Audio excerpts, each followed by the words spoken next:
आज का दिन बड़ा ही शुभ और मंगलकारी है।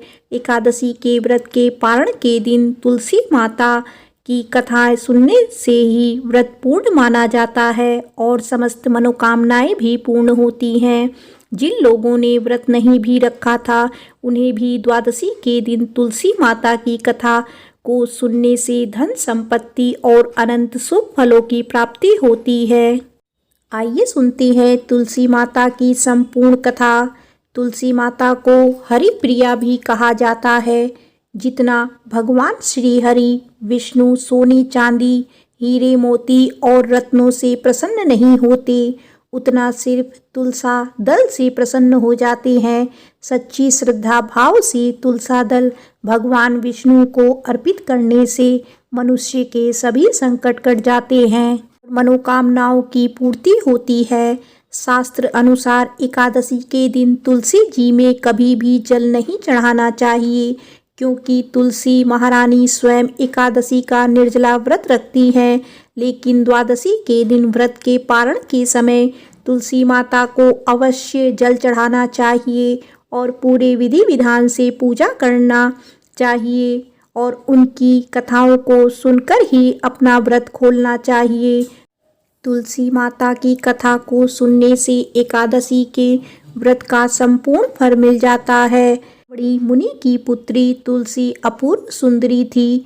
उनकी इच्छा थी कि उनका विवाह भगवान नारायण के साथ हो। उसके लिए उन्होंने नारायण पर्वत की घाटी में स्थित बद्री वन में घोर तपस्या की। दीर्घकाल तक तपस्या के उपरांत ब्रह्मा जी ने प्रसन्न होकर दर्शन दिया और वर मांगने को कहा। तुलसी जी ने कहा, सृष्टिकर्ता ब्रह्मदेव, आप अंतर्यामी हैं, सबके मन की बात को जानते हैं। फिर भी मैं अपनी इच्छा आपसे बताती हूँ। मैं चाहती हूँ कि भगवान श्री नारायण मुझे पति रूप में मिले।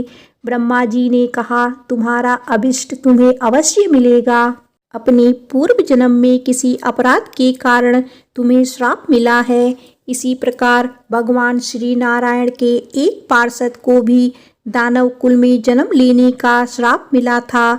दानव कुल में जन्म लेने के बाद भी उसमें नारायण का अंश विद्यमान रहेगा।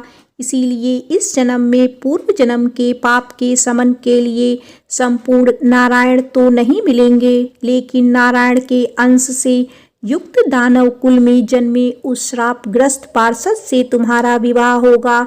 श्राप मुक्त होने पर भगवान श्री नारायण सदा सर्वदा के लिए तुम्हारे पति हो जाएंगे। तुलसी ने ब्रह्मा जी के इस वर को स्वीकार किया, क्योंकि मानव कुल में जन्म के कारण उस मायावी भोग को तो भोगना ही था। तुलसी बद्री वन में ही रहने लगी।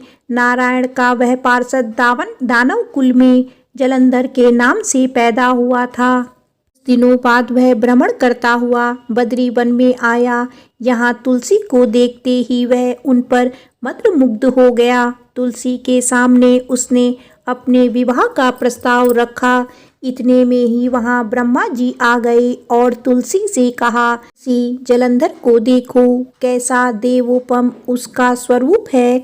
दानव कुल में जन्म लेने के बाद भी लगता है जैसे उसके शरीर में नारायण का वास हो। तुम प्रस्ताव को सहर्ष स्वीकार कर लो। तुलसी को भी लगा कि उसकी तपस्या पूर्ण हुई और उसे इच्छित फल मिल रहा है। जलंधर के साथ उसका गंधर्व विवाह हो गया और वह जलंधर के साथ उसके महल में पत्नी बनकर आ गई। जलंधर ने अपनी परम सुंदरी सती साध्वी पत्नी तुलसी के साथ बहुत दिनों तक राज्य किया। उसने अपने राज्य का इतना विस्तार किया कि देवलोक तक उसके अधिकार में आ गए।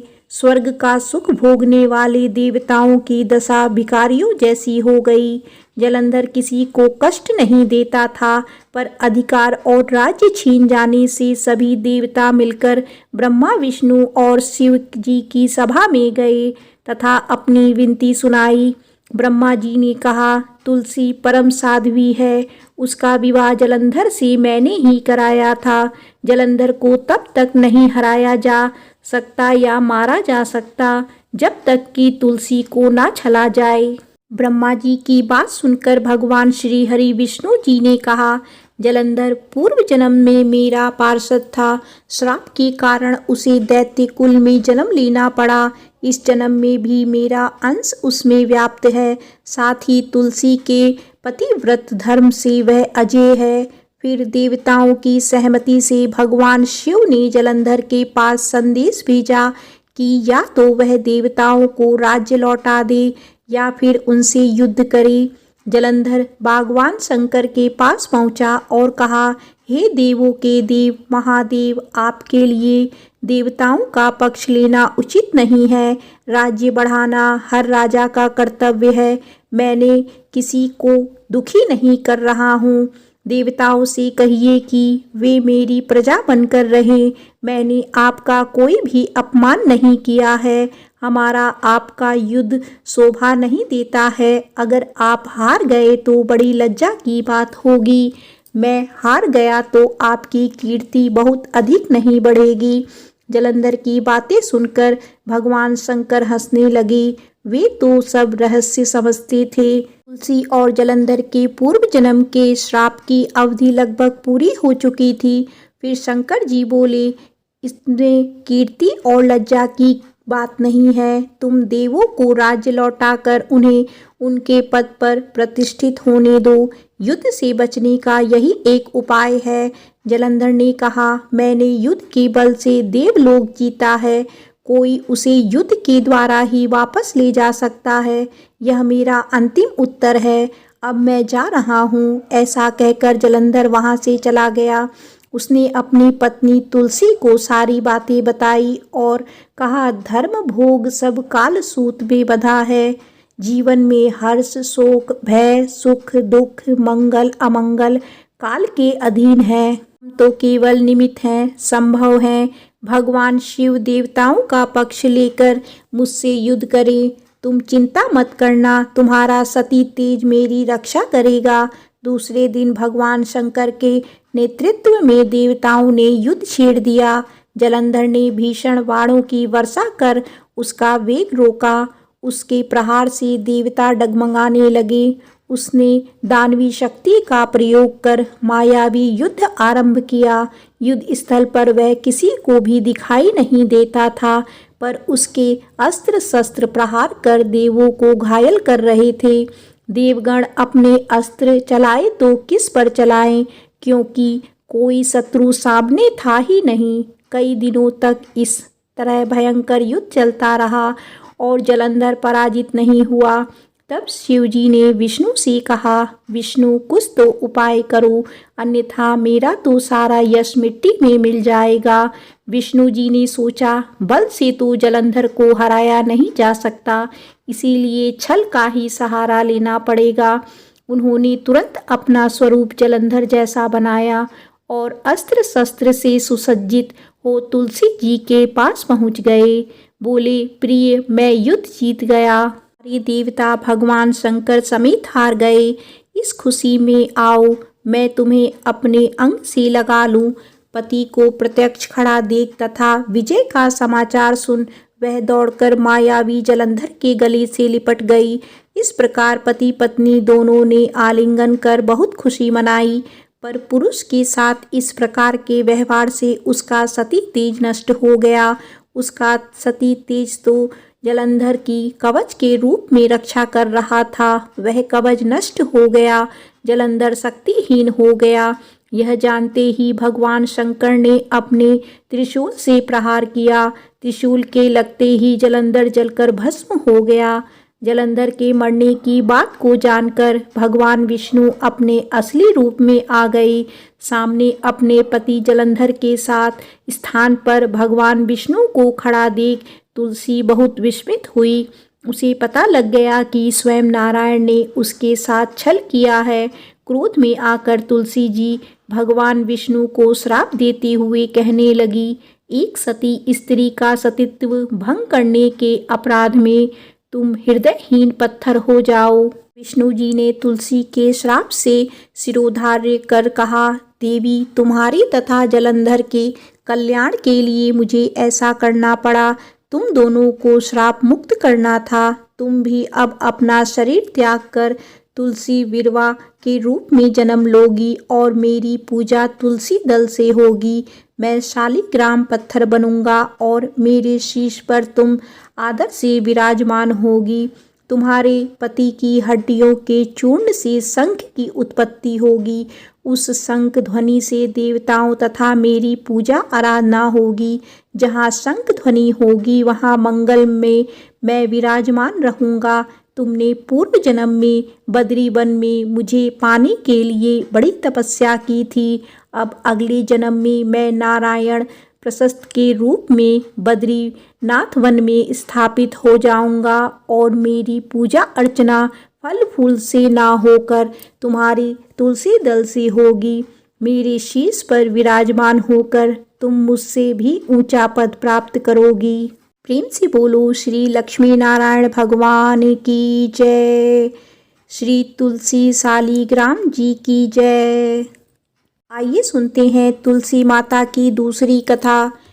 एक समय की बात है, एक परिवार में ननद और भाभी साथ साथ रहा करती थी।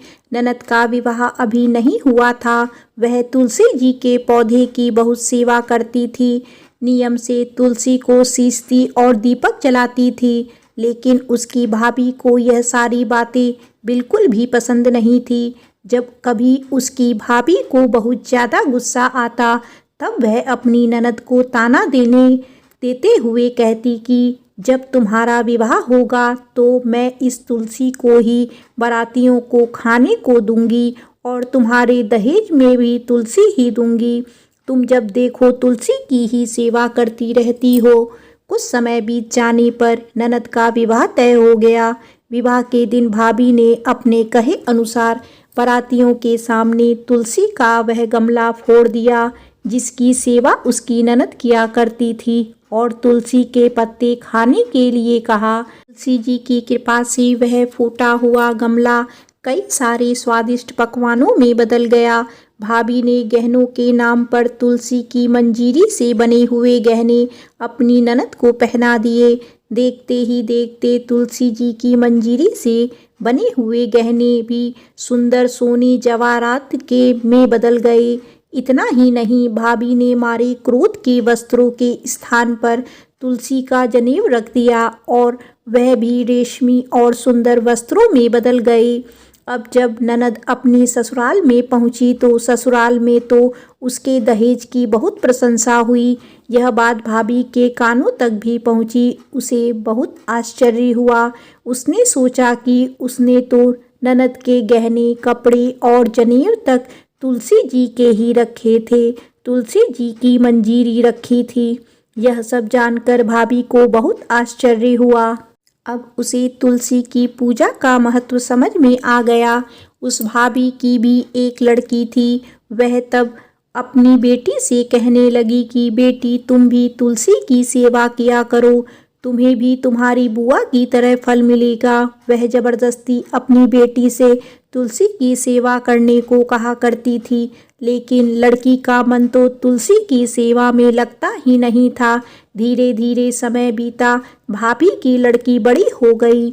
अब उसके विवाह का समय आ गया। तब भाभी सोचने लगी कि जैसा व्यवहार मैंने अपनी ननद के साथ किया था वैसे ही अब मैं अपनी बेटी के साथ भी करूँगी, तो यह भी गहनों से लद जाएगी और बारातियों को भी खाने में तरह तरह के पकवान मिलेंगे और ससुराल में भी इसे बहुत मान सम्मान मिलेगा।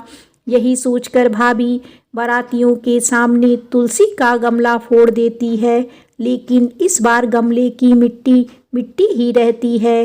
मंजीरी और पत्ते भी अपने ही रूप में रहते हैं। उन्हें भी अपना रूप नहीं बदला और जब भाभी ने सभी बारातियों को खाने में तुलसी के पत्ते दिए तो यह देखकर सभी लोग और बाराती भी भाभी की बुराई करने लगे। भाभी ने लालच में आकर अपनी बेटी के दहेज में भी तुलसी के पत्ते और मंजीरी आदि रख दिए थे।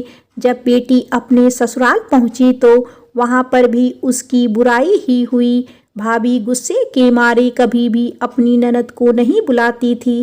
एक दिन भाई ने सोचा कि मेरी पत्नी तो मेरी बहन को बुलाती ही नहीं है, क्यों ना मैं ही अपनी बहन से मिलकर जाऊं।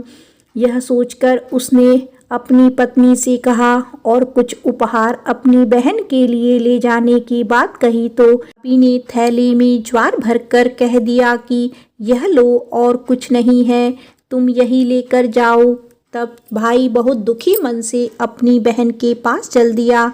रास्ते में वह सोचता रहा कि कोई भाई भला अपनी बहन के घर ज्वार कैसे लेके जा सकता है।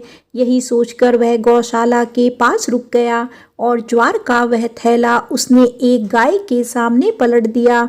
तभी एक ग्वाले ने यह सब देख लिया। तब ग्वाले ने आकर भाई से कहा कि अरे आप गाय के सामने यह हीरे मोती और सोना क्यों डाल रहे हो, इसे तो घास डालनी चाहिए। भाई ने देखा तो वह हैरान रह गया। फिर भाई ने ग्वाले को सारी बात बताई और धन लेकर खुशी खुशी अपनी बहन के घर चल दिया। दोनों भाई बहन एक दूसरे को देखकर बहुत प्रसन्न हो गए।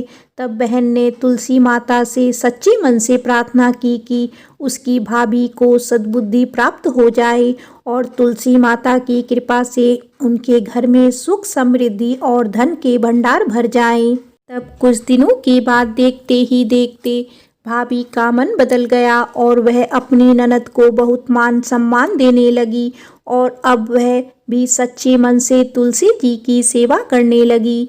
तुलसी माता की कृपा से उसके घर में सुख समृद्धि के भंडार भर गए। उनके घर में अब कलह कलेश नहीं होता था और सभी सुख से रहने लगे। प्रेम से बोलो तुलसी माता की जय।